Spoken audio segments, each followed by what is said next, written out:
आपने देखा कि पिछले 48 घंटों के बिहार के राजनीति की स्थिति को आप लोगों ने देखा। जनता दल यूनाइटेड के द्वारा कल हम लोगों को प्रस्ताव मिला था कि भारतीय जनता पार्टी हमें सरकार में समर्थन करे। उसके बाद उनका दूत भी हम लोगों के पास आए और हम लोगों ने समर्थन करने का काम किया, क्योंकि जो स्थिति उत्पन्न हुई थी बिहार में, लोकतंत्र शर्मसार हो रहा था। जनता दल यूनाइटेड को तोड़ने का काम किया जा रहा था। जनता दल यूनाइटेड को सरकार में रहकर लोग ये कह रहे थे कि 2024 में जेडीयू समाप्त हो जाएगी। तो सारी स्थिति को आप लोगों ने देखा। बिहार के विकास के लिए भारतीय जनता पार्टी ने 1996 में समता पार्टी के साथ गठबंधन करने का काम किया था साथी, और लगातार एनडीए बनाकर 96 का चुनाव हो, 98 का चुनाव हो, 99 का चुनाव हो, 2000 का चुनाव हो, 2005 और दूसरा 5 का चुनाव हो, लगातार लड़ती रही एनडीए। और 2005 में जंगल राज को समाप्त करके बिहार में सुशासन स्थापित करने का काम किया। तो पूर्ण रूप से जनता दल यूनाइटेड और भारतीय जनता पार्टी के गठबंधन, अभी हम पार्टी का भी हम लोगों के साथ सहयोग है, निर्दलीय भी एक है।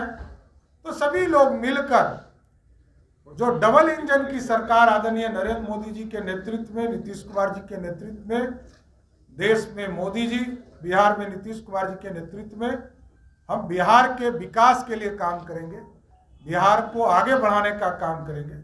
जो अधूरे सपने छूट गए उसको पूरा करने का काम किया जाए।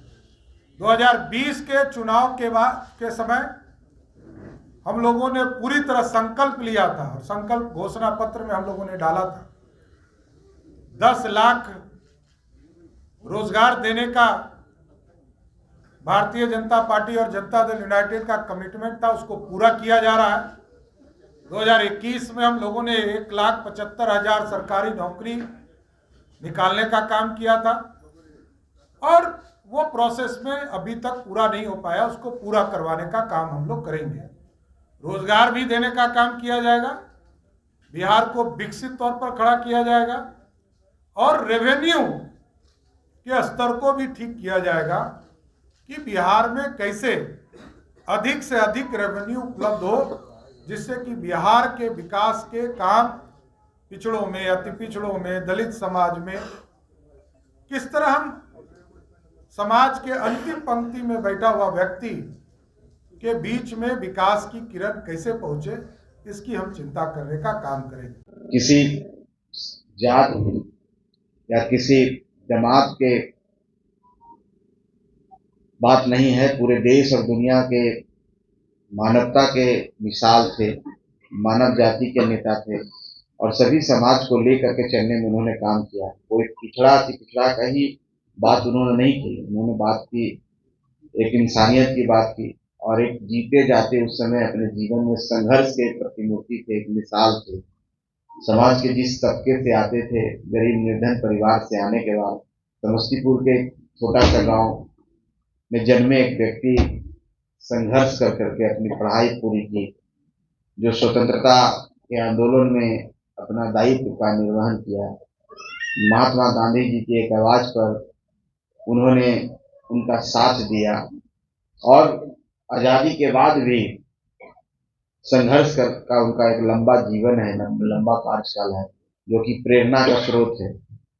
वो अपने जीवन में करीब 34-35 सालों के राजनीतिक जीवन था उनका, उसमें विपक्ष की राजनीति उन्होंने किया, और विपक्ष की राजनीति का एक नए आयाम का जन्म देने वाले का नाम कर्पूरी ठाकुर है। क्योंकि वो उस समय लड़ाई लड़े जब देश में आपातकाल था, जब देश में कांग्रेस की शासन थी, और उस समय के तत्कालीन प्रधानमंत्री इंदिरा गांधी ने जो विपक्षियों पर समाजवादी नेताओं पर जो दमनकारी नीति अपनाई हुई थी, आपातकाल की भी घोषणा उस समय हुआ था।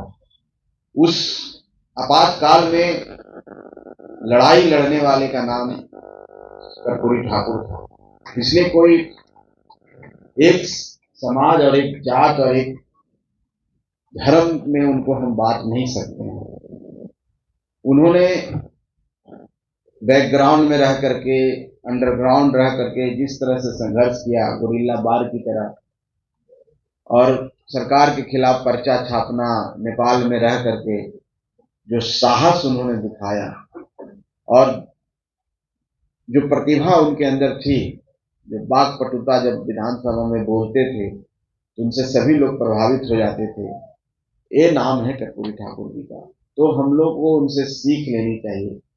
और मैं धन्यवाद देना चाहता हूँ आदरणीय प्रधानमंत्री नरेंद्र मोदी जी को कि उनके 100वें जन्मदिन के अवसर पर उन्होंने एक घोषणा की और 26 जनवरी को उनको ये उपाधि प्राप्त हुई। निश्चित तौर पर ये जो भारत रत्न उनको मिला है, जिससे वो सुशोभित किए गए हैं, निश्चित तौर पर उन गरीब पिछड़ों के लिए एक प्रेरणा का स्रोत है, एक जीवनदायिनी हम बोल सकते हैं।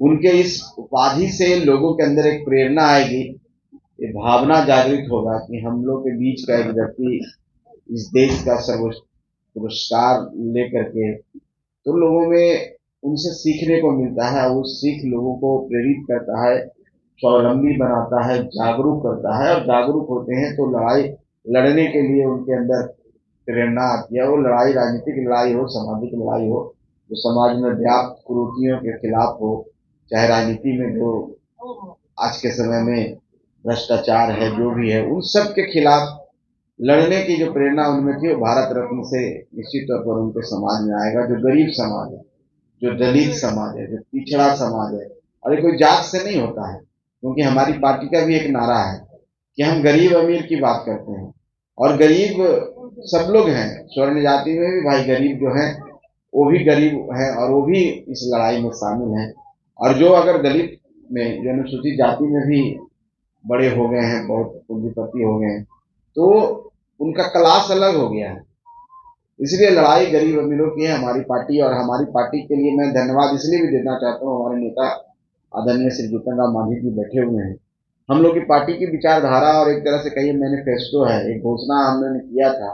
उस समय 3 विभूतियों को हमने भारत रत्न की मांग की थी, जो श्री बाबू के नाम से, बिहार केसरी श्री बाबू जो हमारे प्रथम मुख्यमंत्री थे, उसके बाद है प्रबल पुरुष दशरथ मांझी और स्वर्गीय कर्पूरी ठाकुर जी को मिल गया। तो हमारी लड़ाई अभी जारी है। हम लड़ाई का मतलब मांग हमारी जारी है, और हम समझते हैं कि निश्चित तौर पर एक समय आएगा कि हम उन 2 लोगों को भी भारत रत्न उपाधि से सम्मानित किया जाएगा। ऐसी मेरी आशा है।